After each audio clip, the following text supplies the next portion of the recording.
real number, class 10, exercise 1.3.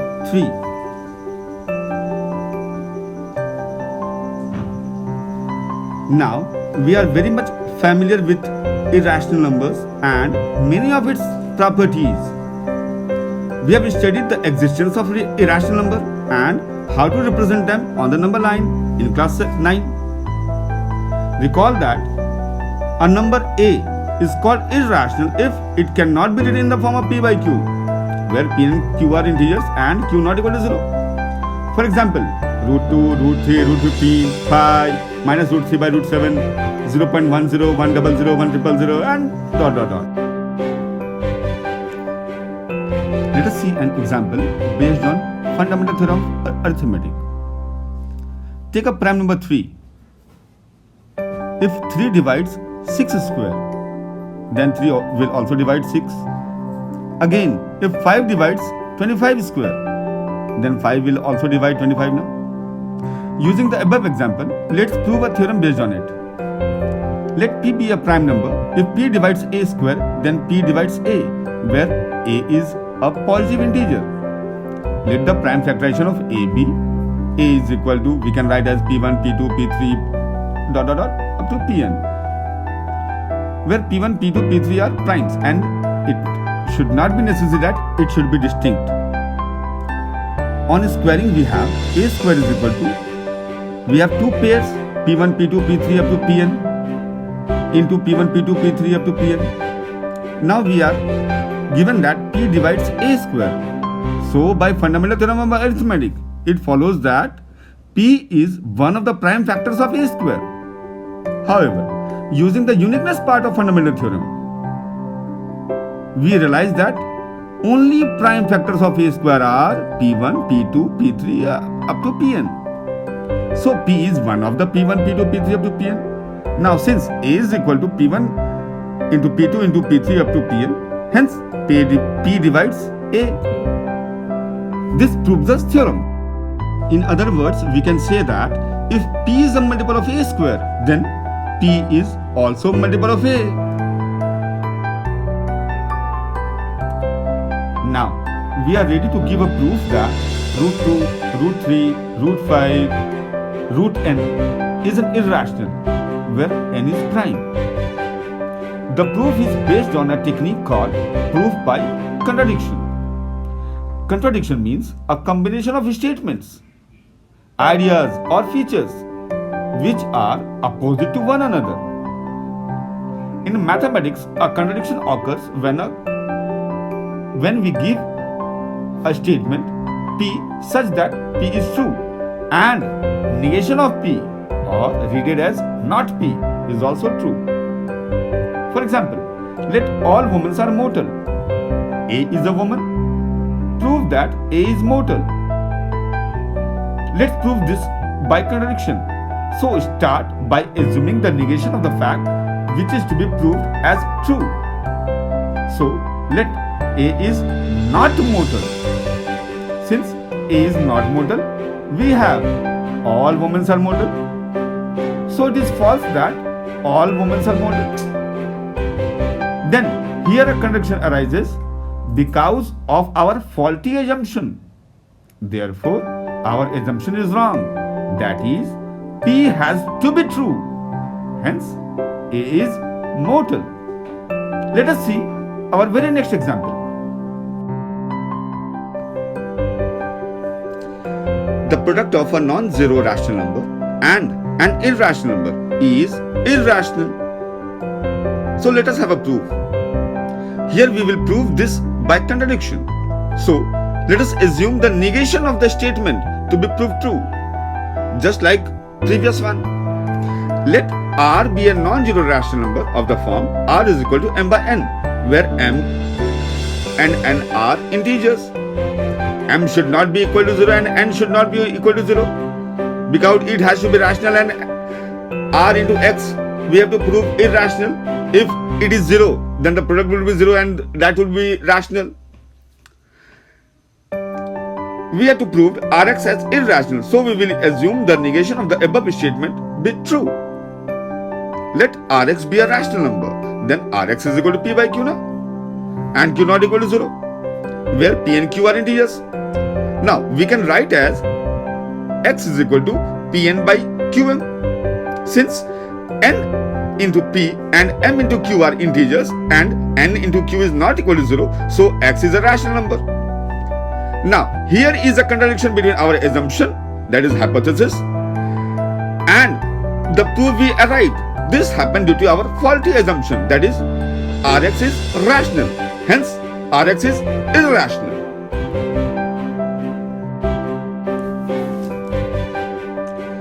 Now let us prove root 5 as irrational. First, for this we will use contradiction method as previous. And for this we have to make our assumption as negation of the statement we have to prove. So let root 5 be rational. Then we can find integers p and q where q not equal to 0 such that, let us suppose p and q are co-prime. Co-prime means SCF of p and q is 1. So on cross multiplication we have q root 5 is equal to p. Squaring both sides we have 5q square is equal to p square. Here p square is multiple of 5. So p is also multiple of 5, as we have proved this theorem just before this theorem. So we can write as p is equal to 5a, where a is any integer. On substituting the value of p, we have q square is equal to 5a square. This means that q square is multiple of 5. So q is also multiple of 5. Therefore, p and q have at least 3 as common factor. But this contradicts the fact that p and q are co-prime. This contradiction had arisen due to our incorrect assumption, our hypothesis, that root 5 is rational.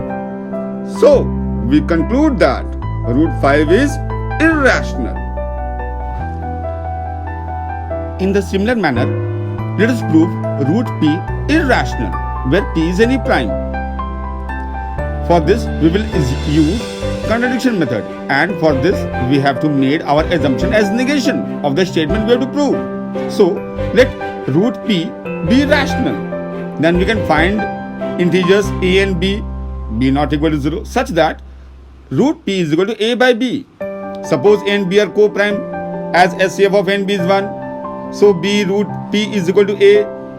Squaring both sides, we have b square, p is equal to a square. Therefore, a square is multiple of e. So, a is also multiple of p. So, we can write a is equal to pc. Let c be any integer. On substituting the value of p, we have pb square equal to p square c square. That is, b square equal to pc square. This means that b square is multiple of p and b is also multiple of p. Therefore, a and b have at least p as a common factor. But this contradicts the fact that a and b are co-prime. This contradiction has arisen due to our incorrect assumption that root p is rational. So, we conclude that root p is irrational. We can take various examples as root 11, root 7, root 13. We can prove each of them as irrational by the method of contradiction. If root 5 is irrational, prove that 3 plus 2 root 5 is also irrational. We have to prove this also by the method of contradiction. Let 3 plus 2 root 5 is equal to p by q, which is the form of a rational number where p and q are integers, q not equal to 0 and p and q are co-prime. We got root 5 is equal to p minus 3q by 2q on simplifying. Since p and q are integer, so the numerator p minus 2q is also an integer. Hence, p minus 3q by 2q is rational. Integer upon integer is rational now. So, root 5 is rational, but it is given that root 5 is irrational. This is contradiction. This contradiction has arisen because of our faulty assumption, that is 3 plus 2 root 5 is rational. So, we conclude that 3 plus 2 root 5 is irrational. Similarly, Prove that root 2 plus root 3 is irrational, given that root 6 is irrational. Here also, let root 2 plus root 3 is equal to p by q, where p and q are integers and q not equal to 0. P and q should be co-prime. On squaring both sides, we have 5 plus 2 root 6 is equal to p square by q square.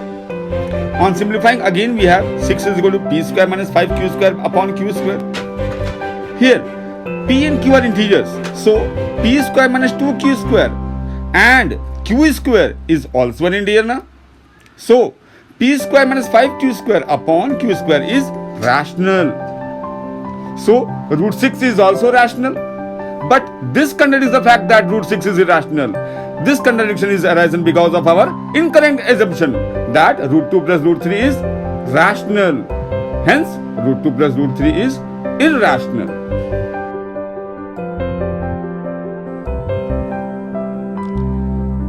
Now, prove that 1 by root 2 is irrational. We will prove this also by the previous method. Let 1 by root 2 is equal to p by q, where p and q are integers, q not equal to 0 and p and q are co-prime. On rationalizing, we have p by q is equal to root 2 by 2 or root 2 is equal to 2p upon q, where p and q are integers. Here 2p and q are integers, so 2p upon q is rational. So root 2 is rational. This contradicts the fact that root 2 is irrational. This contradiction has arisen because of incorrect assumption that 1 by root 2 is rational. Hence, 1 by root 2 is irrational. Do you know what is squaring both sides? When and how it is done? Very simple. It is a property of Euclid's. If a equal to b, by Euclid's we know that equals added, subtracted, multiplied or divided by equal are equal. So a multiplied by a equal to b multiplied by b. This implies a square equal to b square. Hence we write as squaring both sides.